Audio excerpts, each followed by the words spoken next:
Jazakallah khair to Ustad Alamgir for giving a very brilliant summary and looking at this issue of Islamophobia from a Quranic perspective and narrative, and clearing many of the misconceptions.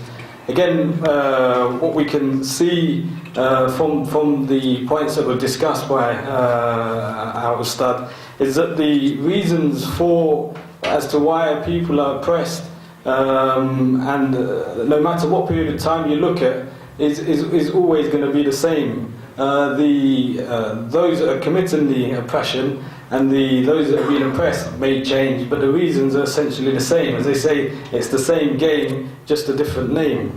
And again, just drawing on a positive from his talk, Ustad Alamgir also discussed about the oppression of the children of Israel, and as the children of Israel were delivered from their oppression to the promised land, perhaps one day Muslims here in the UK, we can have something less than that, and that's just to be treated with dignity, respect and honour. To welcome our next guest, Brother Azad Ali. Brother Azad Ali is a community activist and has been for more than 20 years, although if you look at him you wouldn't think so, because you'd think being an activist for more than 20 years, how old can he possibly be? He has extensive experience in working in central government departments and in various different roles. He's also currently the head of community development and engagement at Engage, who the organisation who put this event together today. And Engage is a not-for-profit making organisation concentrating on the media and political engagement. And he'll be discussing the challenges of Islamophobia in the UK.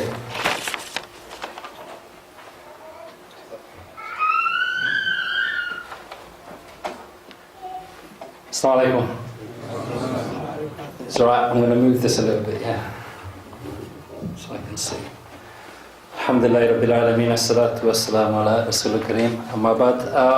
Okay, so thank you very much, Imam Shakil Ziller, and I think Ustad Alamgir is praying, for actually covering perhaps the most important elements in our understanding with dealing with this phenomena from our perspective of our religion. What I'm going to try to do is, inshallah, just highlight some of the key, what I would say, reasons why we're facing some of these things, how it's been created, and in essence, taking on both of what they've said, what can we do? What is it that we can do to actually make that difference and make that change? Because sometimes it might feel that, the problem that we're facing is so big that you feel that you're under siege. And I know I've spoken to many people. I was actually at this conference earlier, NUS black students, and they were talking about racism, still talking about racism, and they had Islamophobia in there. And one of the things important, I would say, things that they mentioned, or one of the speakers mentioned, which I thought was actually really, really powerful, is really understanding what's going on and before reacting. One of the things we are very good at, Muslims, is reacting. And it's very important to see objectively, if we just close our eyes and think of the Muslim world, whenever something goes wrong, what do you see Muslims doing? What do they do? Now tell me. Someone shout. Yeah. If you go to Southeast Asia, they're destroying things. What are they destroying? Their own lampposts, their own shops. If you go to the Middle East, it's the same thing. Yeah? And this is not from our deen at all. This is not from our religion. This is something that has been implanted in us, and we're still suffering from it. And you need to work that one out yourself. Okay, what I'll try to do is, inshallah, build the story and then focus on what we need to do. You all got Google at home on your phone. Type in the word Muslims, and these are the first 24, 25 images that you will get. Now, just looking at those images, what would you say, what's the message that comes across? Positive, negative?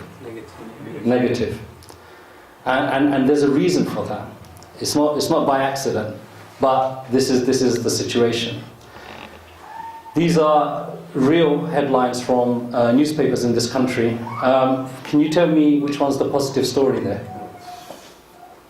Anyone? Imagination's not working, is it? It's very hard to find a positive story there because none of them are positive. They're all very, very negative. And most of them are made up. Okay? It's very important to understand that.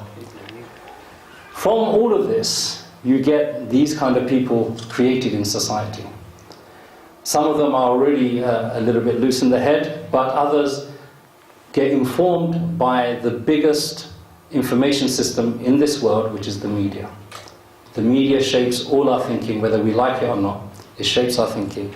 And you get this, from which you get that, and that's a reality. So Islamophobia is real, anti-Muslim hatred is real. So when the Woolwich murder took place here, how was it for Muslims? I'm assuming you're all local residents. How did you feel? Terrible. Terrible. Terrible. What else did you feel? What other emotions did you feel? Under attack. Yeah? Did you feel that, oh, okay, it's going to start again on us? And that's the reality. These are just figures from the Metropolitan Police on the number of attacks that's taken place, which spiked in the first 3 months, yeah? But there's a reason for this, and the reason is this, very important. This is a study that was done by Lancaster University. They looked at over 200,000 articles in the British press. And this is just one of the findings I just got for this presentation here. And what they said is, for every one moderate Muslim mentioned, 21 examples of extremist Muslims are mentioned in the British press. That's the odds. So every positive story, there's 21 negative story. Okay? So you can see what's happening. But they go on. It's also interesting to note the so-called moderate Muslims often got praised in a way which implies they are good because they aren't fully Muslim.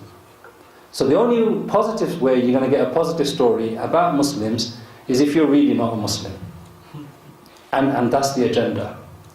Okay? That is the agenda. And we see this. Do we not see this? Ustad Alamgir mentioned Sharia. He mentioned the word Khilafah. I'm sure it's going to be up on a blog soon. Extremist. And I am going to be as well, because I've just said it as well. Right? I'll actually make it worse. I'll say jihad. Huh? Okay? So to be actually a moderate Muslim, you have to actually forsake your religion. This is what's going on here. Now, is it happening by accident? Do you think this is happening by accident? No. The religious perspective has come. We all know that there is going to be enmity towards this religion. That's fine.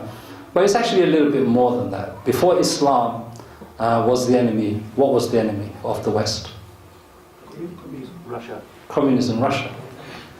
When the Berlin Wall fell, I remember an Imam, I am actually that old, okay?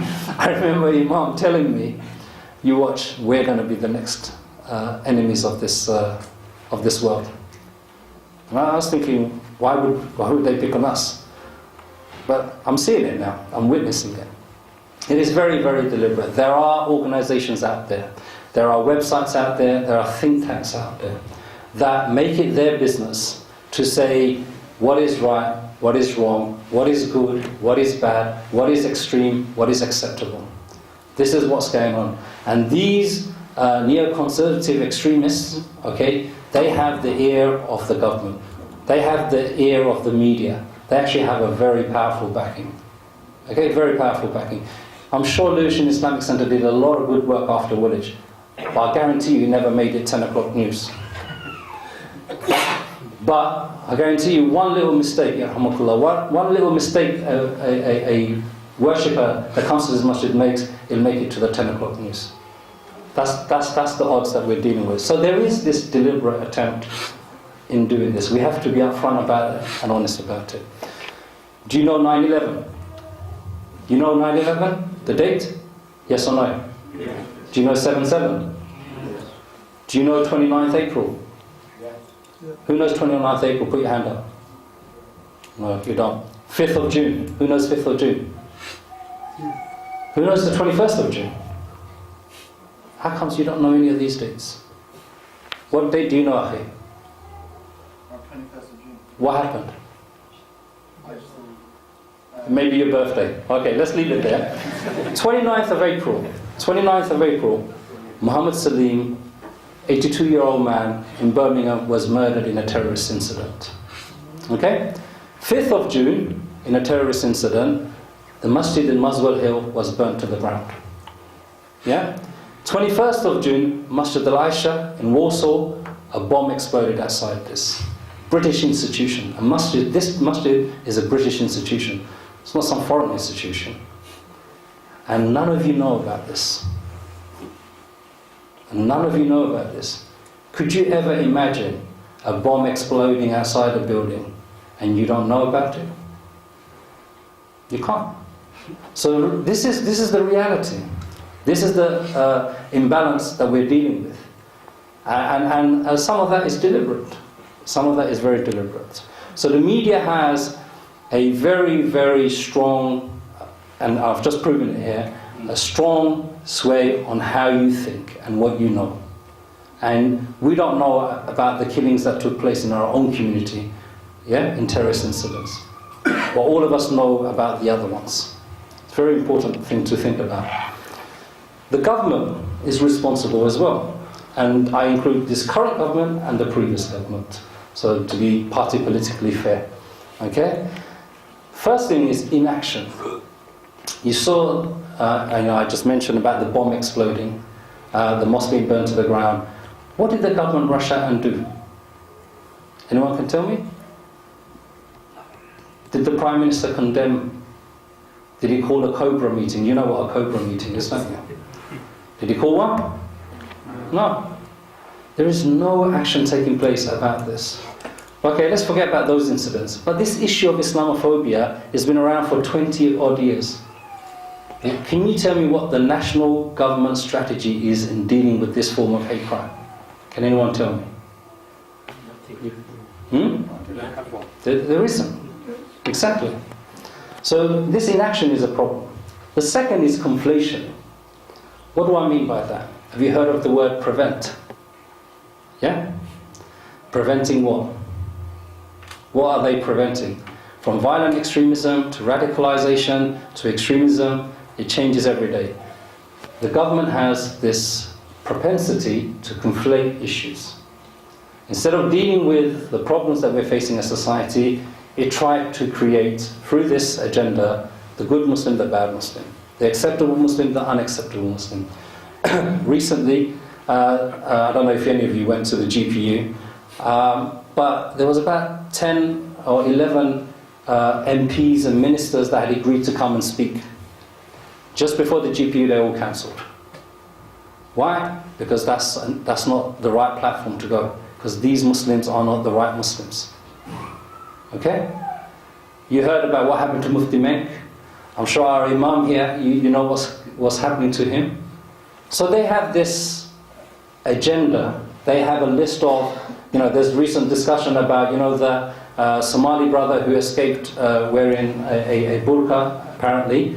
So now they want to create a list of masjids they're not going to allow people on TFIMs to go. So, these extreme mosques. This is what's taking place. So this conflation from our own government, this is our government, nobody else's, our own government on its own citizens is taking place. We talk about oppression in Syria, let's talk about closer to home. Yeah? We can worry about Syria, Egypt and other places later. Let's look at home. That's the first duty for us. And the final thing is abdication. The government has abdicated its responsibility. And I'll come on to that later on, inshallah. As I mentioned, the end game here is that we need to be the right kind of Muslim. And the right kind of Muslim is what Imam Shakil and Ustad Alamgir mentioned, not anything else that you hear.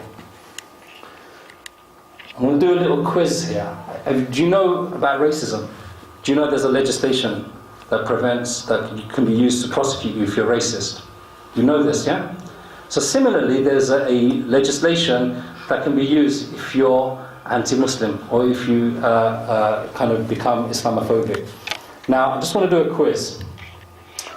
Can I hate someone and say hateful words to someone of an ethnic background, say black? Can I do that under the race legislation? No. Can I do it under religion? You're wrong. I can. Okay? What about insulting? Can I insult someone who's black under race? Can I insult someone because of their religion? Yes, I can. Can I abuse someone that is black? Can I abuse someone that is Christian or Muslim? Yes, I can. Can I even use violent and threatening words against someone that is black? Can I do it to someone who is perhaps Muslim? Yes, I can. Unless I have an intention to stir hatred. This is the legislation that exists currently. Does that look fair? The way the hatred, anti-Muslim hatred, is kind of allowed to just run riot. It takes so much to prosecute someone on this one, yeah? It takes so much to prosecute someone, and that is the big problem. And this is the abdication of the government's responsibility.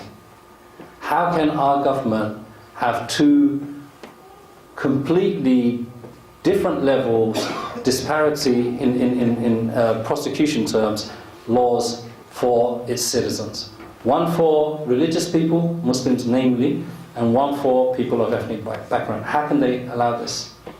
But more importantly, why are we allowing this? So what can we do? I think to recognize the problem and understand the problem, I think the terms have been set. But, you know, Imam Shakil mentioned about unity.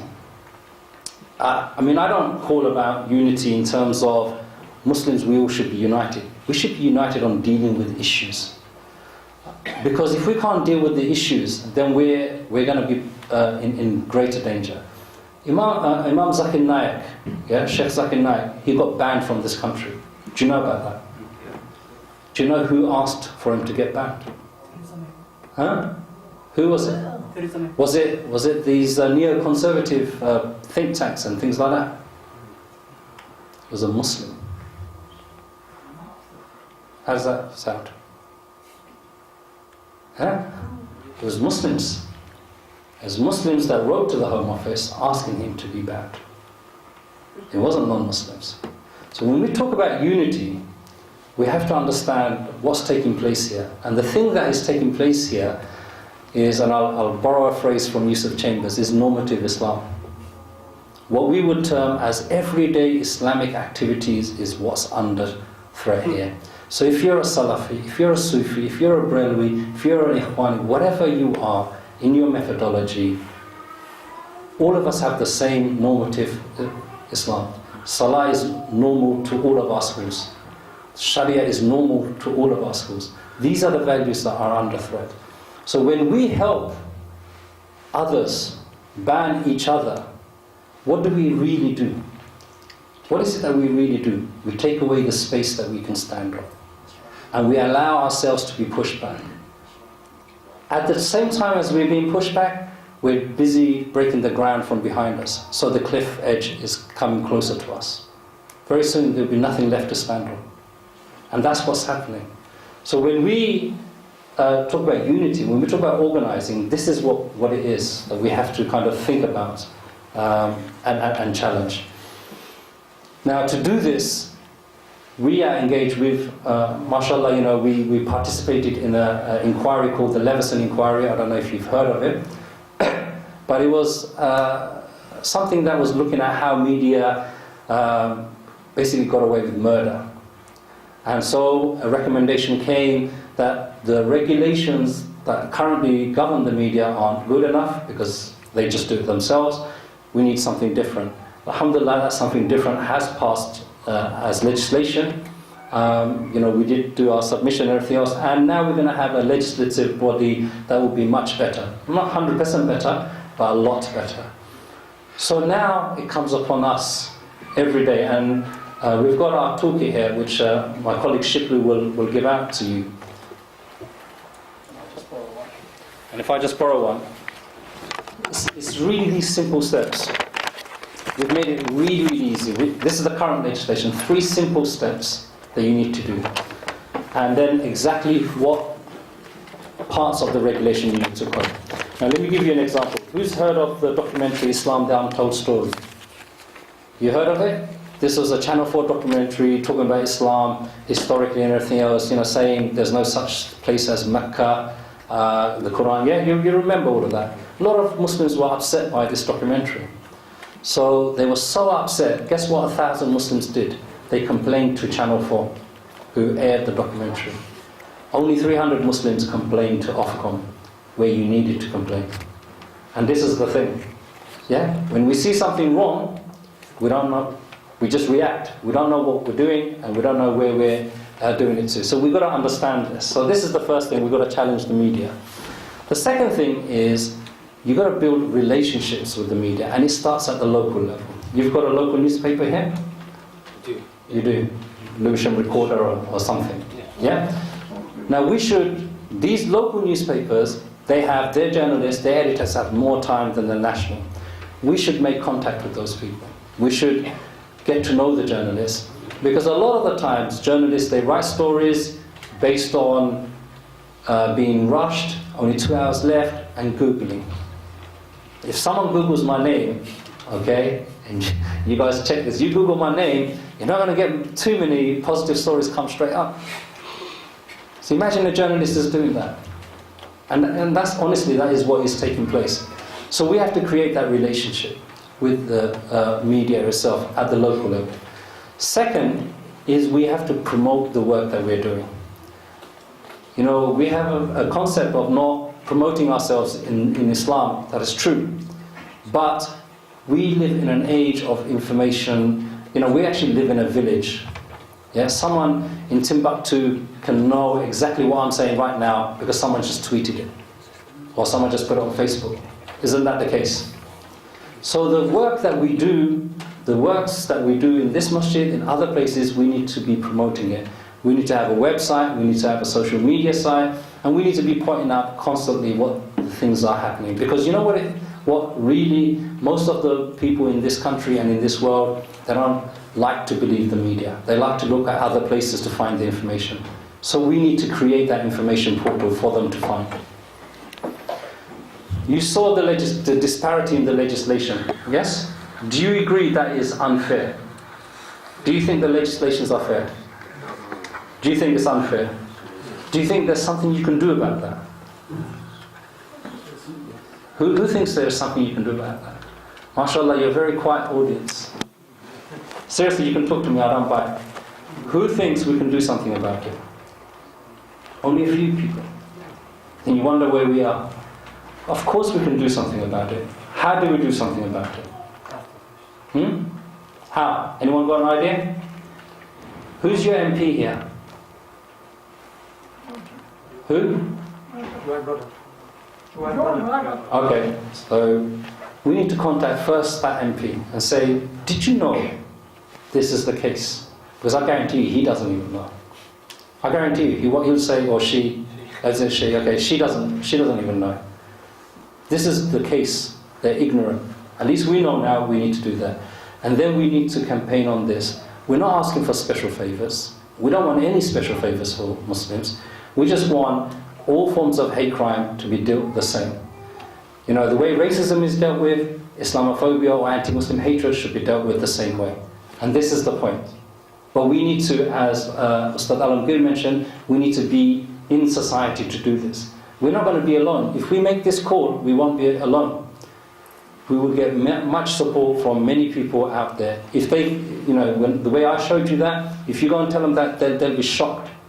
And they think, okay, we need to actually do something. The final thing I want to mention before I round up is we need to be Muslims now with confidence. What do I mean by that? Since 9/11, I've been doing this kind of work for a very long time, but one thing I've noticed since 9/11 is how the confidence of the Muslim community has gone. I don't think Muslims are confident anymore. I think individually Muslims are confident, or in their silos, in hidden places, they're confident. But when Muslims look at other Muslims in public places, they don't see them as confident Muslims. We've seen interviews of Muslims that go on media, how they've come about. And not to pick on anyone, but we get asked really strange questions like, well, why do you need a mahram if you're going to travel more than 48 miles? That's an extremist point of view. This was on national television. A Muslim got asked, why do you need women to have a mahram if they travel more than 48 miles? It's amazing. What does that journalist know about our Sharia and the Hanafi point of view on that to ask this? But now that's an extreme point of view. This is where we are. But the Muslim there, he could not answer that question. He became defensive. And that's what we are. We're just defensive all the time. Why? Because we've lost confidence in our deen. Not to practice it, but to share it. Because we do actually think, okay, you know what? Maybe it's a bit extreme. Maybe it's a bit extreme. Yeah? I don't know about this masjid. Many masjids I know, they don't use the word mujahideen in their khutbah dua. The mujahideen have become mustadafin. That's what they have become. Why? Because you might be labelled an extremist. To make dua, you may be labelled an extremist. I know many Muslims who secretly were cursing and getting really angry at the 7 or 8 Muslim MPs that we have who voted for the same-sex marriage. But I know, and I can challenge you here, none of those Muslims actually even contacted those Muslims. None of those Muslims actually contacted their MP to say, don't vote for this bill.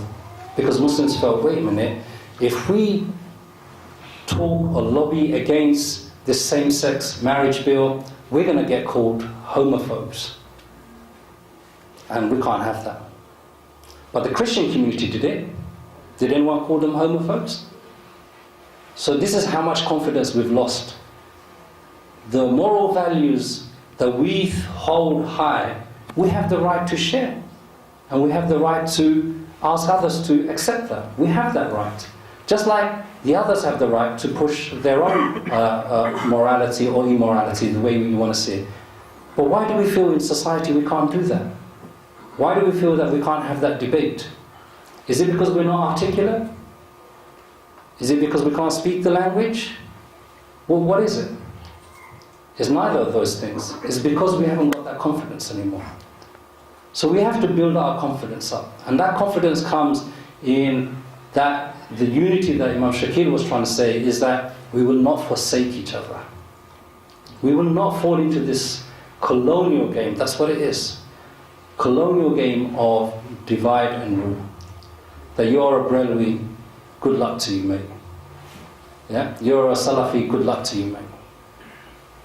You know, the funniest, I'll tell you, this is really fun. Do you remember this documentary about imams who agreed to marry underage girls?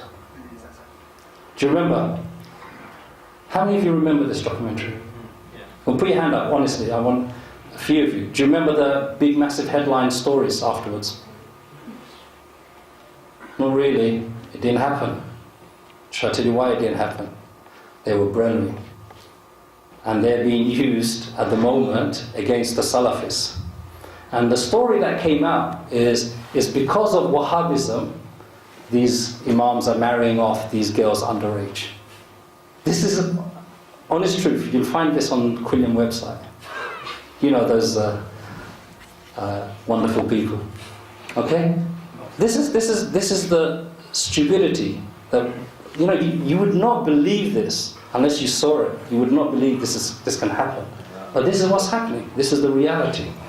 I know I've got 2 minutes, and I'm going to finish very, very soon, inshallah. I just want to make one more point, which is about, so we do want to be Muslims with confidence, but we have to do that in an organized way. We have to do that in a collective way, and we have to do that in ways that will actually make a difference. The steps that will make a difference is, first and foremost, for us not to take any more ground away. Yeah? There is no negotiations. We are Muslims. Yeah? We keep a beard. If I'm a man, if I'm a woman, I might wear a niqab, I might not, but I wear a hijab. That's me. You're going to deal with that. We have to say that. And they do deal with that. Most non-Muslims are 100% okay with that. They have no issues with a woman wearing a niqab or not. If we think alcohol is a sin, adultery is a sin, we also think homosexuality is a sin. And I work with gay people who actually know that's my point of view, and they don't have a problem. In fact, a gay person actually defended me, saying, why is Muslims being attacked for their views, or Mufti Mek, why was he being attacked, when Boris Johnson made the similar kind of comment about the same-sex marriage, free man and a dog. That's what he said. What happened to Boris Johnson?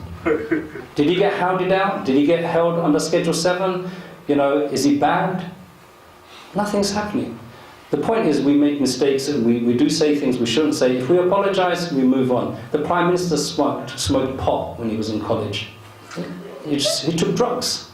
He's still in number 10, right? Because, okay, he was young, he did that, we forgive and move on. So we need to make sure that that is the normality. And we need not to feel shy or embarrassed to say these things. We need to question people and say, but wait a minute, we don't accept that. If that's how you want to live, that's fine, but we can't accept that. We can't be promoting that. And that doesn't make us homophobe. It makes us homophobe if we attack those individuals. If we say they're not allowed in our masjid. Who's the masjid for? It's for sinful people. Or is it for angels? Are you all angels here? Who's the masjid for? It's the masjid for me and you who are trying our best to please Allah subhanahu wa ta'ala. Meaning we are committing sins as well. So maybe someone's committed that sin, we can't ban them from the mosque. Someone committed adultery, we can't ban them from the mosque. We still allow them in the mosque. So we have to be Muslims like this. 100% what we say in private is what we say in public. There is no difference. Because we're not hiding anything. The word khilafah is dangerous. The word ummah is dangerous. The word jihad is dangerous. The word sharia is dangerous. All these words are dangerous. So what do? We don't talk about it. But then the uneducated, if the ulama don't talk about it, the uneducated talk about it. Why? Because that's what they do. But who's guiding them? Who's giving them the right concept and all of these things? So these are the responsibilities, and this is what we need to do. Just a final point in terms of from today. What we did from last year is we said that every November what we want to do is make November an Islamophobia Awareness Month. Because amongst Muslims, we don't know how bad it is. We don't really know what's happening to us. We don't know, what kind of hatred is taking place, how deliberate it is, and how well planned it is. Inshallah, we want all of you brothers, and if there's any sisters, to get involved in this and do your little bit. Because it's the local change that will bring the national change. Yeah? And if we can, from Lewisham, South London, start this momentum, inshallah, then it will grow further. Jazakumullah khair. Assalamu alaikum. Jazakallah khair to Brother Azad for a real reality check on exactly what is going on out there, and I'm sure many of you would have learned lots of things, and your eyes would have been open to many things that you probably didn't know that was going on. It certainly did for me, and also setting out that we Muslims need to be more confident, and we need to proactively engage in dealing with these issues and reclaiming some of these concepts that have unfortunately become dirtied by the media, and Brother Azad mentioned some of these. It also shows you that this phenomenon of Islamophobia, that it's not just a mere coincidence, that there's a real targeted, calculated, and it's a whipped up phenomenon that's driven by a certain agenda, and that it also shows you that the media have a very important role to play, and this cannot be underestimated. And to our journalist friend who's here today, we hope that you share this the message that you've heard here today with your friends, and that you'll also start portraying and spreading this message out so that people can also know what's going on, and you can also play your role in ending this siege of the Muslim community. That draws us to an end of this part of the programme. What we will have now is we've got about 10 minutes for questions. Then, if the management committee would think, okay, you know what, let's not invite Azad Ali. because half of our community here is saying there's going to be tension, that means there will be tension. So this is really what made it happen.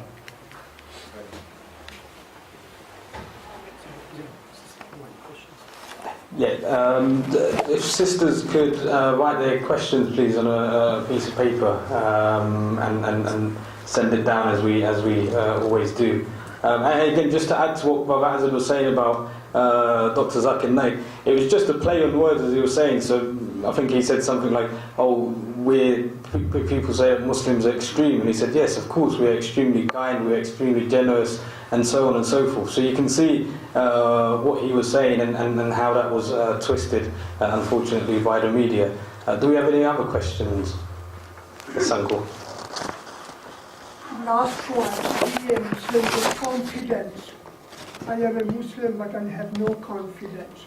I would like to seek an advice that if I take part actively with local newspapers or with other activities, I assure you my telephone will be bugged, I will be surrounded by the police, day and night they will be coming and going, but there's a person living here.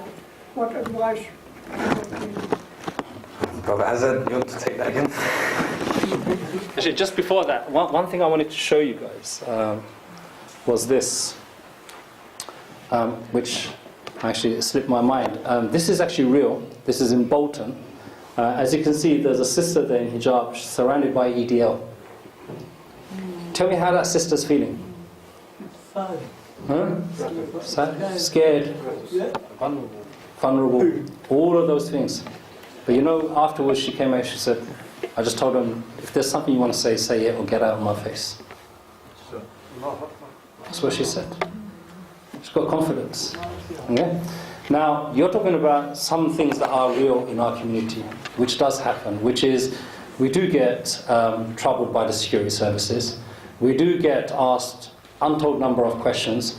I'm sure this masjid has been asked by the charity commissions, this, that and the other. Every time something happens, this is part of the deliberate game that is taking place. But you know what makes the other person powerful? When we make them powerful. When we give our strength to them, that's when they become strong. Security services really can't do much if you know what to do. The police will never do anything unless they can get away with it. That's like everyone. Charity Commission can never close a masjid down because of a speaker that said something controversial. Even if they did something criminal, they can't close a masjid down. They don't have those powers. It's that illusion that they have that much power. But Uncle, the point that you made is very, very important, and this is for the rest of us. So now I get visited by the security services and the police has been around my house. How do I become to you? Oh, that Azad, be careful of him. Is that not what happens? We start forming opinions. Okay, why did he get arrested? So this opinion of our brothers and sisters, we start losing. And as soon as we do that, then I do become really vulnerable. Then I might think, actually, you know what, snitching to the security services is the best thing I can do, because my community ain't backing me up. So when I am vilified and when I am under pressure, if I get support from the community, from people around me, then I will feel confident to carry on the way I'm doing. So these are some realities, but these are things that we can deal with. Cage Prisoners, for example, has a very good program, and I think it's on their website, on if you get visited by security services, what to do. If you get harassed by police on Schedule 7 and things like that, all that information is there. We just have to educate ourselves on these things. But the worst thing we can do is think that that is a problem that we cannot overcome. We can definitely overcome this. I'll just give you a small example. Look at, a lot of people would say, all these brothers and some sisters have been arrested, etc. How come Amjad Chowdhury's never been arrested? Because he's portrayed as being the most, of everything. Is that not his portrayal? Why has he never been arrested? He must be working for the security services, isn't it? That's the conclusion many people will have. But is it? Maybe he is, maybe he isn't. But why do you think that's not happened? It's because he's serving a purpose. Yeah?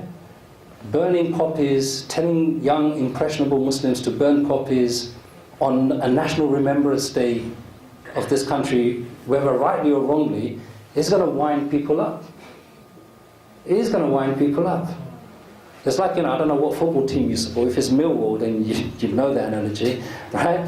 It's like going to your opposition and saying, yeah, and bringing out your Millwall shirt. What do you think is going to happen to you? They're going to give you roses. So, we have to, this is the dawah as Muslims. We're da'is all the time. Every single moment that we're alive, we are da'is. And every single action we do is something that will portray Islam, whether positively or negatively. And we have to understand that and know that. It doesn't mean we're going to be perfect humans and Muslims. We're going to make mistakes. But we don't do stupid things. That's the point. Do we have any further questions from the brother side? I'll take a question from the uncle first. Bismillah ar-Rahman ar-Rahim. The Lewisham legislation is a good idea. We as a member of the public, we should do something about it. But I think the leaders of the Muslim countries, they are the source of Islamophobia. And they should be approached and lobby for these things. That we Muslims living in foreign countries, in non-Muslim countries, we are being attacked in every way. So it's your duty as well to protect us here and in the Muslim countries as well. Ustad Alamgir, do you want to deal with this one? Sorry for putting you on the spot.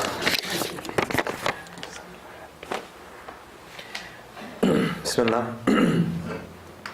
I think in an ideal situation, that's what something as Muslims we should maybe aspire for, and we seek support from our Muslim brothers and sisters around the world.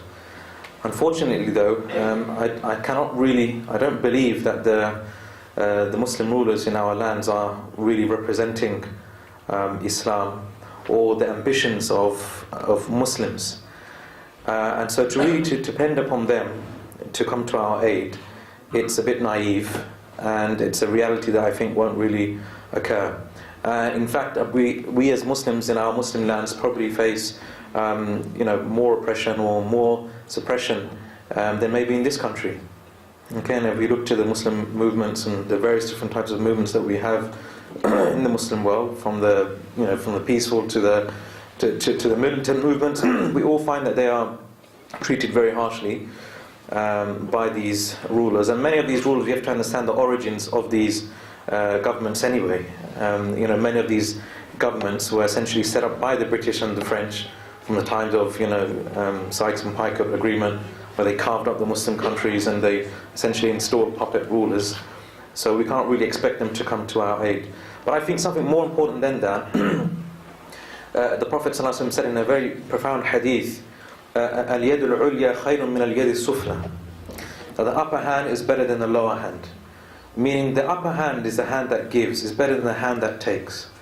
I think as Muslims sometimes we expect people to come to our aid and our support, whereas in reality we should be trying to support ourselves and trying to come to our own assistance rather than expecting help from outside. I think that's a very important message that we need to drill home as well. Allahu Akbar.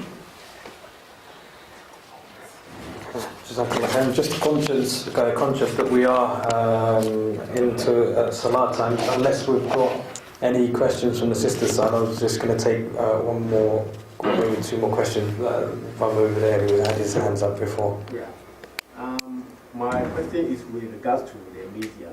I think sometimes what the media also does is they kind of use this direct attention of kind of tactics. Certain issues, they try to use our own brothers to kind of air them out. So instead of actually tackling the problem, we tend to kind of, dealing with each other in that way. How do we, kind of deal with such kind of issues?